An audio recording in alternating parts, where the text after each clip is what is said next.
Salut, c'est Apo86, bienvenue dans cette nouvelle critique à chaud, un petit peu sombre, désolé, mon projecteur n'est pas rechargé et j'ai beau ouvrir la fenêtre, mais avec le temps qu'il fait, il n'y a pas beaucoup de luminosité et ma lampe qui est dans mon bureau studio n'éclaire pas assez, donc j'en suis désolé par avance. Donc critique à chaud sur un film que j'ai rattrapé sur le tard hier soir en DVD, réalisé par Jonathan Goldstein et John Francis Daley, avec au casting Chris Pine, Michelle Rodriguez, Justin Smith, Chloé Coleman, Daisy Head et Sophia Lillis. Il s'agit de Donjons et Dragons, l'honneur des voleurs. Euh, Adaptation donc du célèbre jeu de rôle des années 70, 80 et 90, donc qui se passe dans un univers un peu fantastico, médiéval, heroic fantasy. Déjà adapté au cinéma, je crois qu'il y a eu 3-4 films très mauvais. Donc là, c'est une nouvelle adaptation. Alors, qu'est-ce que raconte cette énième adaptation donc, de l'univers de Donjons et Dragons? Donc, on se retrouve dans un univers fantastique médiéval, donc avec Edwin Davis, qui a fait serment et en rejoignant la guilde des ménestrels, donc vœu de pauvreté, tout en rendant justice. Les ménestrels, c'est les grilles des ménestrels, c'est des ménestrels simplement qui jouent les espions en fait pour faire régner la justice et les dénoncer en fait les méchants, on va dire, à la justice. Ses affaires finissent mal et se retournent contre lui le jour où il arrête plusieurs représentants de la secte, une sorte de secte, on ne sait pas trop en fait ce que c'est dans le film, les sorciers rouges de Taï. Puisque certains d'entre eux débarquent chez lui, se vengent et tuent sa femme. Il se retrouve donc seul avec sa fille et dégoûté, donc rompt son serment et décide de mener une vie de débauché euh, en devenant tout simplement voleur. Il rencontre alors Olga, chassée de sa tribu de barbares, une sorte de barbare, Olga, pour s'être mariés par amour. Ensemble, donc, ils commettent des méfaits, des vols, afin d'assurer donc, leur subsistance.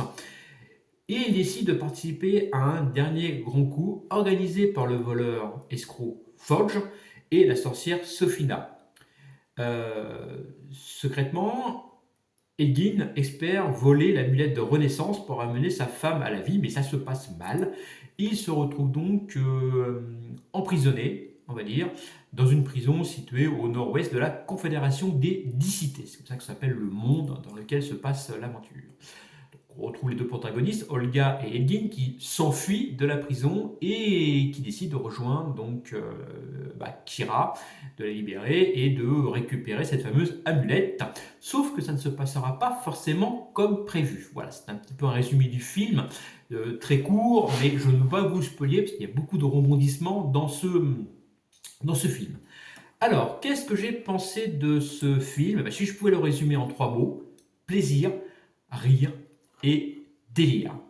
Puisque autant les adaptations précédentes du film, c'était des daubasses, des merdasses, là, on se retrouve quand même avec un film assez réussi. C'est assez réussi. C'est pas le film du siècle, bien sûr, mais c'est un bon blockbuster qui fait le job, un bon film popcorn qui fait le job dans cette espèce d'univers heroic fantasy qui manque un peu à l'époque au cinéma, qui manque toujours d'ailleurs à l'époque, au cinéma, parce que des films heroic fantasy, il y en a très peu en même temps au Cinoche en ce moment.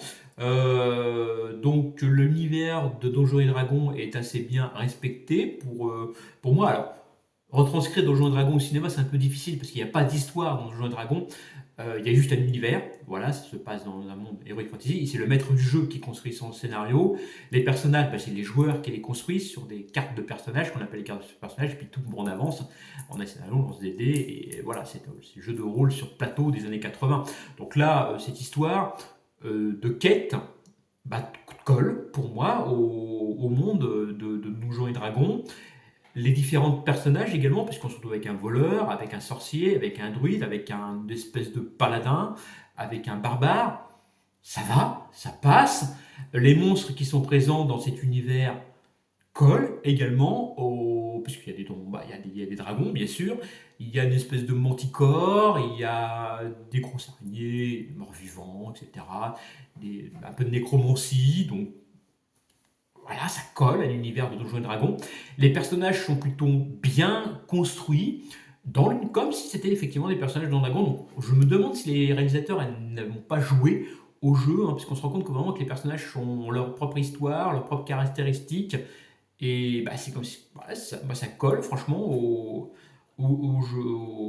jeu. La distribution est pas mal, les acteurs jouent franchement bien, sont à fond. On voit que on voit que ça cabotine un peu, mais on se rend compte qu'ils se sont amusés à faire ce film. Il y a de l'humour, bien sûr, beaucoup d'humour, mais c'est pas trop lourd. C'est de l'humour assez bien apporté. Surtout avec les personnages du sorcier. Bon, après qu'il y a un destin, je ne vais pas vous spoiler. Il y a Hugh Grant également dans le casting, j'ai oublié, qui enfile les gants, on va dire, d'un espèce de méchant, sans vous spoiler, et qui le joue plutôt pas mal. Euh, voilà, moi j'ai passé franchement un bon moment devant ce Donjons et Dragons, l'honneur des voleurs. Je vous conseille de le voir si vous souhaitez passer un moment. Comme je vous dis, c'est pas le film du siècle, mais c'est quand un bon blockbuster. Si vous souhaitez passer un bon moment, donc avec un peu de popcorn devant votre TV, devant votre grand écran, si vous en avez un, et bah faites-le parce que franchement c'est un bon blockbuster. Voilà, moi je lui mette j'aime bien comme appréciation sur Captain Watch. Et puis pour la note, bah, viendra un peu plus tard. Voilà, comme je dis, c'est un film très bien réalisé, c'est une très bonne photographie, du CGI bien sûr, parce que c'est l'Heroic Fantasy, mais c'est bien emmené, c'est pas lourdingue. Alors, est-ce que c'est un film qui va vieillir? Par contre, ça, je doute, hein, parce que les films avec des CGI, quand on les regarde quelques années plus tard, aïe, ça pique un peu les yeux. Voilà. Donc j'en ai fini avec cette critique à chaud, donc Total Impro, un peu brouillonne peut-être, je m'en excuse. Sombre, comme je vous dis, parce que faut que je recharge mon projecteur. Mais voilà, donc dites-moi ce que vous avez pensé de ce film, si vous l'avez déjà vu en commentaire. Moi, je vous dis à plus et bonne journée. Salut!